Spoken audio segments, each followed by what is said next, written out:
Ciao ragazzi, Anthony back for Inter Worldwide, and it is time for the post partita, the video where we dissect Inter's last result and talk about what it means for our club in the short-term future. Thank you very much for joining me on this very depressing, muggy day in southwest Sydney. Vince is not too depressed though. He is chipping away as Vince does on some brisket. So right before I slap my own version of the red meat on the grill, let's talk a little bit about what happened yesterday. Well, for us yesterday in Sydney, a good 24 to 26 hours ago now. Oh wow, even more than that. For a lot of you, it was on Saturday. There's a few talking points for this, but most importantly, as I've been saying on this channel and as a lot of Inter fans have been saying, after the business was sort of half done against Barcelona and the mandatory fixture was won against Salernitana, it was very important to make sure that we realize that we are 3 games away from potentially turning the season around. I'm just gonna fix the camera angle up for a second. That's a tiny bit better. So basically, after the Salernitana win, you know that you've got 3 games coming up that can really spike the confidence. Spike it like the insulin response in your body when you have your first feed or your first piece of fruit or food, whatever it is.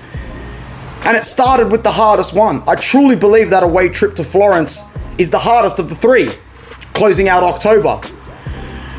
And we saw that. Look at my thumbnail. Yeah, it's good to chuckle at it for a little bit, but that was tough, man. 3-4 away to Fiorentina, great 3 points, but it's never an easy trip. I remember conceding late goals to Fiorentina in pretty much all of our past fixtures. Under Conte, we got that 4-3, the season we won the Scudetto, on the opening day of the season in the last minute. Danilo D'Ambrosio at the back post, go figure.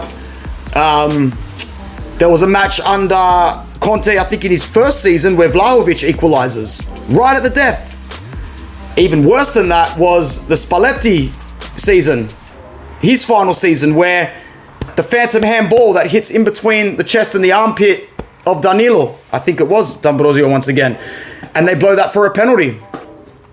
Long story short, the trip to Florence has always been a pain in the culo, but we've come away with it with 3 points again this season, and that's the be-all and end-all of that situation. I'm going to skip talking about the next 2 fixtures and come back to it right at the end of the video. So let's just dissect Fiorentina that little bit more. The first things first, Lautaro Martinez and Nico Barella are 2 of the best players in Serie A. I'm not saying they're 100% world class, because the version of world class in Serie A is not the version of world class in football, unfortunately. I dare say you could handpick on one hand 5 players in Serie A that would cut it at a top team in Europe, start, and not have to prove anything by going there.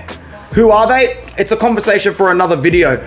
But if you can honestly tell me in the comments 1 or 2 players in Serie A that are guaranteed successes in a top club in Europe, like City, like, I don't know about Liverpool anymore, like Paris, like Bayern, like Madrid. Who cuts it? Who walks in head first into a starting 11 in Serie A? It's not as easy as you think, because every name that comes to your head, there will be a reason why they're not good enough. And it's the same with Toro and Barella. But at the moment, they are about as world class as it gets in Serie A. And at the moment, they are putting together world class performances.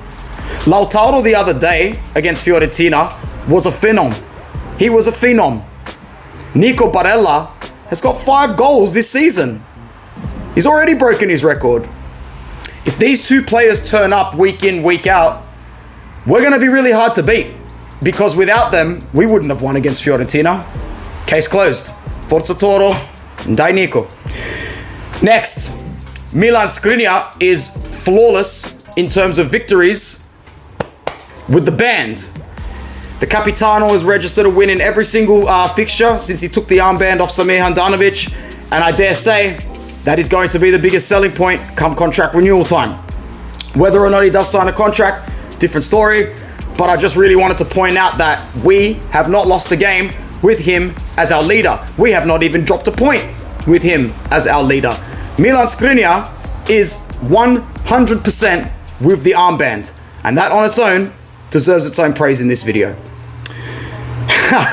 This will be short and sweet. Tuco Correa, you might need to book in an appointment at mine to hang out with these, because that seems to be all that you're doing at the moment, is providing the asado goods for the club.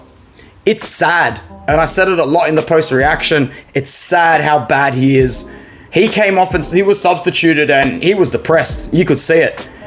He needs to be so much better in the fixtures coming up. If he is a ghost, or if he doesn't contribute, you can almost say that we might need to go into the transfer market looking to take an L, looking to take a loss on the books. And we can't afford to take a loss on the books.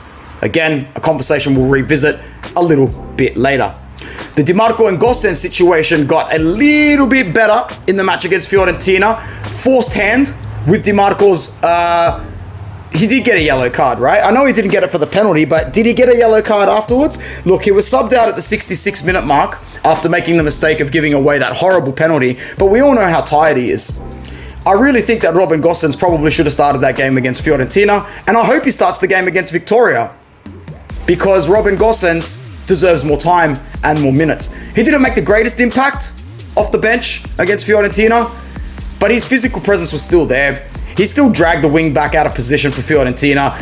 It's Robin Gosens, man. We're not talking about some guy that had half a good season and we're worried he can't replicate.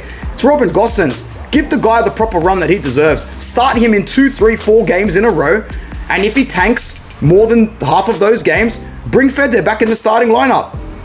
You really don't have that much to lose, Simone. You really don't. And no Inter fan is going to persecute you for this decision. So if that's what you're worried about, forget about it, my guy. Robin Gosens deserves a bit more of a run. The midfield. This whole Mkhitaryan and Hakan thing is working, unfortunately, for Brozovic. However, it's Brozovic, and we know what we're like when we play with him. I saw an interesting comment in the live the other day that Barella plays better when Brozo's not there. I'll wait till Brozovic comes back to make that prediction, or to make that thought come to life. But at the moment, Henrik Mkhitaryan is undeniably playing well for his age and for the free transfer that we got him for, as Hakan is still doing as well. I have no complaints about either player. Sure, Mickey can be a little bit limited in terms of his end product, but hey, at his age, what did you expect? I think he's doing a great job, and I hope that he continues. All right, here we are at the end of the video, and it's time to revisit the fact that out of these 3 games that could have potentially turned our season around, we're down the hardest one. Sorry, Vince is digging a hole. Vince, enough digging. Giving me attitude as well. 2 games before the end of the month. What an injection of confidence it would be to beat Victoria and go through to the round of 16. It starts with that now. And if we can beat Sampdoria at home, which we should, they suck this season. They are probably the worst team in Serie A if you don't count the teams that were promoted from last season. They've got Dejan Deki Stankovic as their manager. I'm sure he doesn't mind copping an L at the San Siro this season. I'm sure he doesn't. I really don't think he does. That should be 3 points. That locker room should be shaking.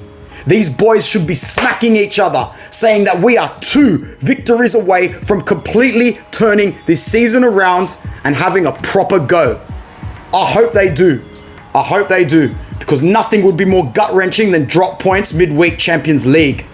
Think about the caliber of opponent that we can knock out. Think about the side that potentially could go down. This ain't your average team. This is the most deserving of the bunch.